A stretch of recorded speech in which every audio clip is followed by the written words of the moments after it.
I'm Maggie, and I'm going to be performing a head, ears, nose, throat, respiratory, and cardiovascular assessment on my patient, Catherine. Catherine, I'll be explaining to you what I'm observing, and I'll give you instructions, okay? Catherine's general appearance is appropriate. She's dressed appropriately for the weather outside. She makes eye contact, and she has been following my directions thus far and answering my questions appropriately. First, we're going to start with the head and the face. So I'm going to assess her scalp. Do you have any tenderness? No.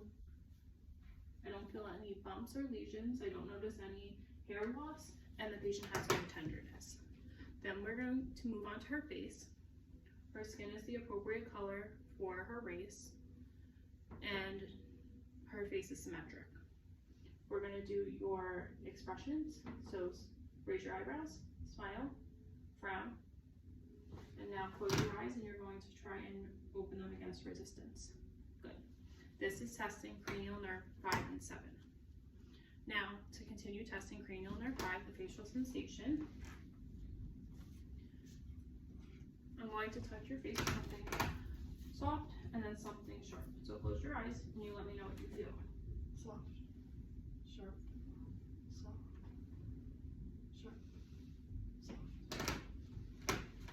There's no issues with cranial nerve number 5. Now I'm going to palpate her masseter.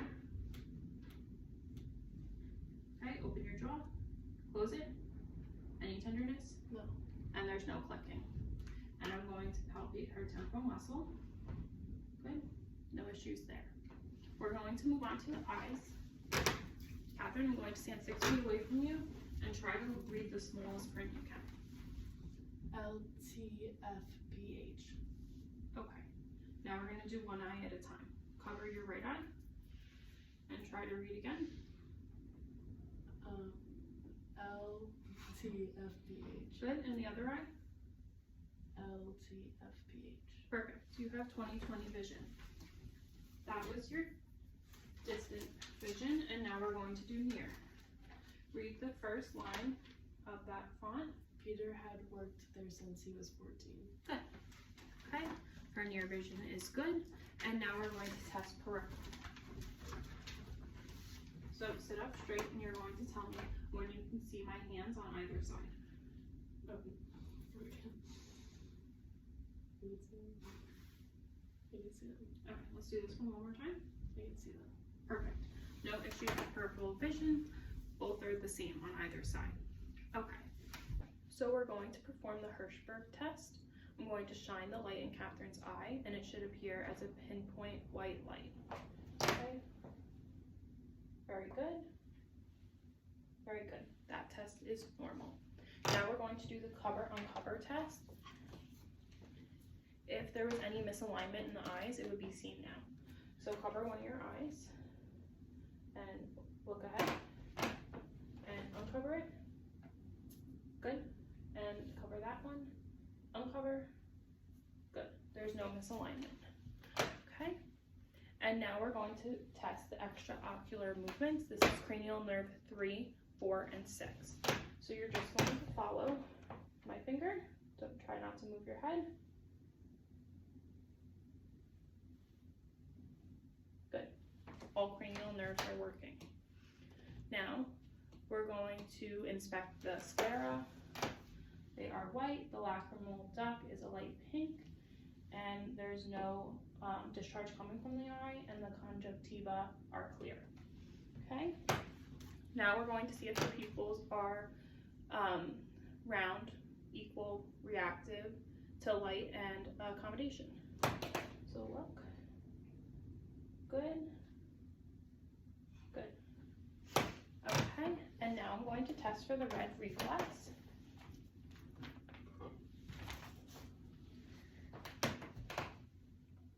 I'm going to turn my light on. Okay, you're just going to look forward.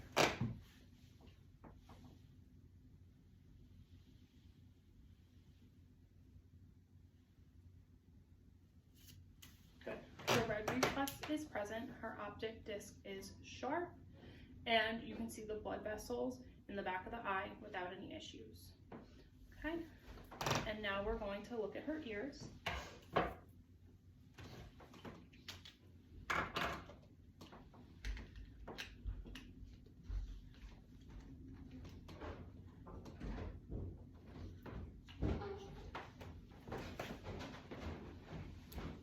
So when you look at her ear, it isn't low set because it comes up and it's in the appropriate spot.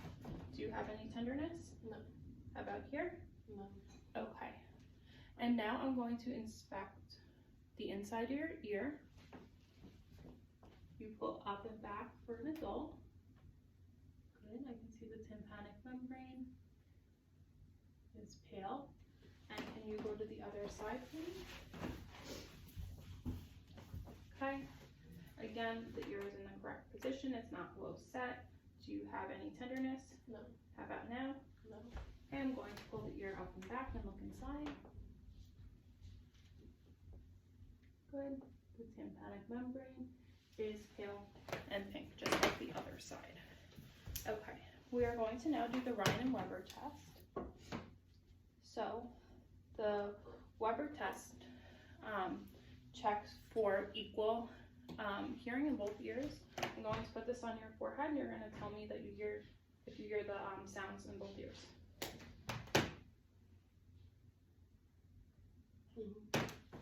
Okay.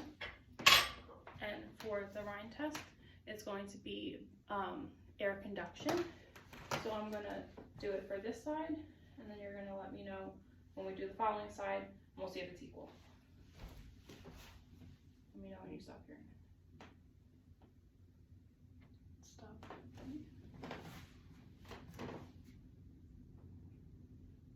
Stop. Okay, good. It was equal in both ears, so there's no hearing loss on one side compared to the other. Okay, we're going to do the whisper test. Cover your one ear. I'm going to come behind you and say 3 words, and you're going to repeat them back to me. Orange. Ball. Ball. 8. Good. Swing around to the other side. Good. Bat. Red. 10. Very good. She was able to repeat back all of the words. Okay, we're going to move on to the nose. So initially I'm going to check there's symmetry in the nose. I'm going to palpate. Any tenderness? Okay. I'm going to look in the nose. Up. Good. The turbinates are a dark pink. There is no discharge, and the rest of the nose is a pale pink. So that is all normal findings. Okay, so that was the nasal cavity. There was nothing in the nasal cavity or ear cavities, no foreign bodies. And now we're going to palpate the sinuses. Tell me if you have any tenderness. No. Okay. No. Good, and no cracking was felt. Okay, we are going to move on to smell. So close your eyes, cover one nostril, and tell me when you smell the smell. Okay, other nose. Smell. Good, can you identify the smell? Vanilla. Good, okay. So that was cranial nerve 1. Now we're going to inspect the mouth and throat. So smile for me. Good, her teeth are looking healthy. There's no plaque. Open your mouth for me.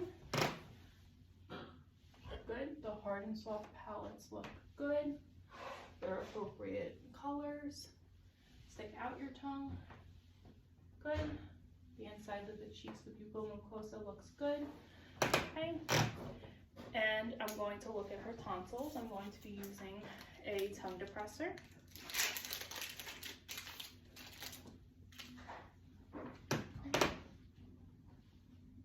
Open for me. Stick out your tongue, and that's cranial nerve 10. Going to look. Tonsils are good. And the gag reflex. One more time. The gag reflex is present. So that's cranial nerves 9 and 10. Also should be noted that there was no smell coming from the mouth. Now we're going to test taste. So I'm going to put something on the end of the tongue depressor, and you tell me if you taste salty or sweet. Salty. Okay, we're out. soul. And this one. Sweet. Good. Okay, and that's cranial nerves 7 and 9. Okay, moving on, we're going to move to the neck. I'm going to assess for your lymph nodes. They're not palpable, which is good. And I'm going to test for your carotid pulse. Good, +2. The other side. Good, +2. Her trachea is midline and there's no deviations. Now you're going to sit forward so that I can palpate your thyroid. Okay, use my fingers, just move it around. There's no abnormalities noted. I am going to auscultate the carotid artery and then the thyroid.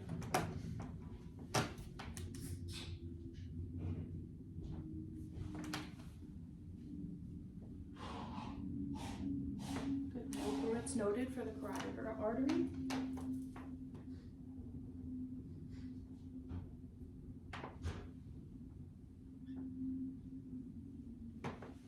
No fluids noted. Also going to listen to the carotid artery and the thyroid with the bell side of the stethoscope.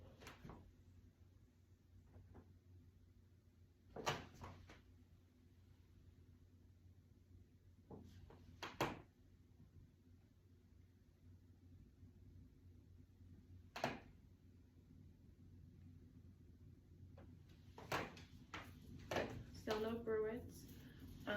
Low-pitched sounds are heard better with the bell side of the stethoscope. Okay, now we're going to move on to the posterior chest. So spin all the way around for me. So you can see your back. Good. We're going to observe chest expansion while you're breathing in and out.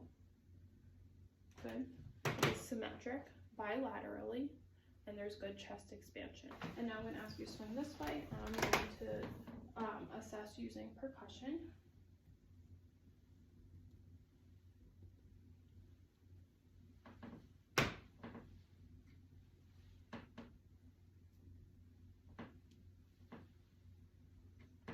Good. Resonance is heard all throughout the back, which is normal. And now we are going to do diaphragmatic excursion. So exhale, and I'm percussing all the way down the back till I no longer feel dull. Okay, stop, and you can breathe. Okay, and exhale again.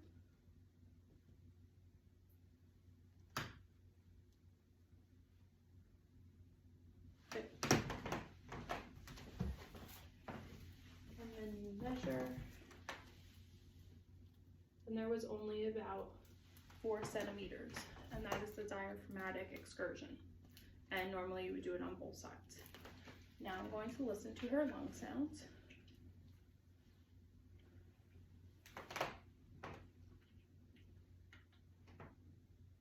Breathe in and out.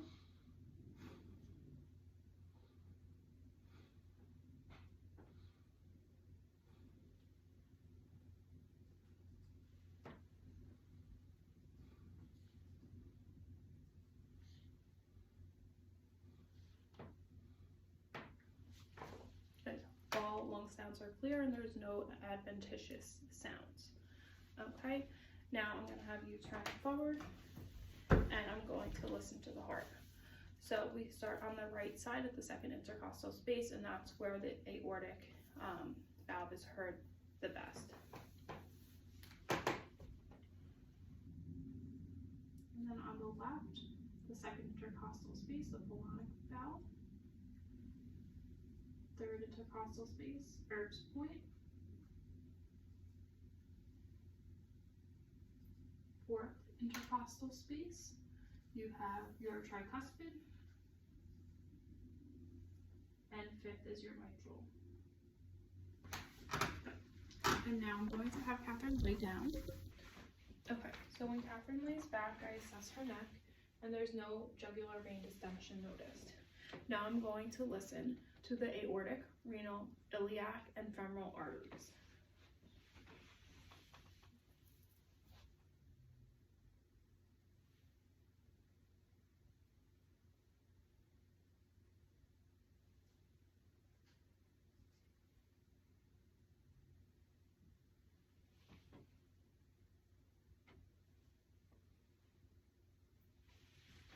also going to listen with the bell.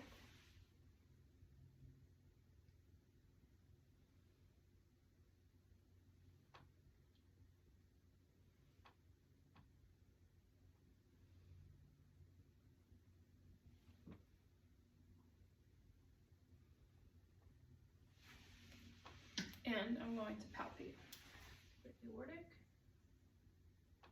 renal, left renal, iliac, left iliac, and then the femoral. Good. Upon auscultation, no bruits were noted of the arteries, and upon palpation, all the arteries were appropriate. Okay, you can sit up.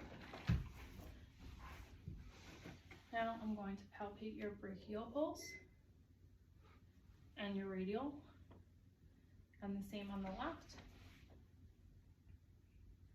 Radial, hold your arms out, no edema is noted, the hands are nice and pink, no circulation issues noted. And then I'm going to go down, you can put your arms down, so the popliteal pulse, and the tibialis posterior, and the pedal, and the same on the left.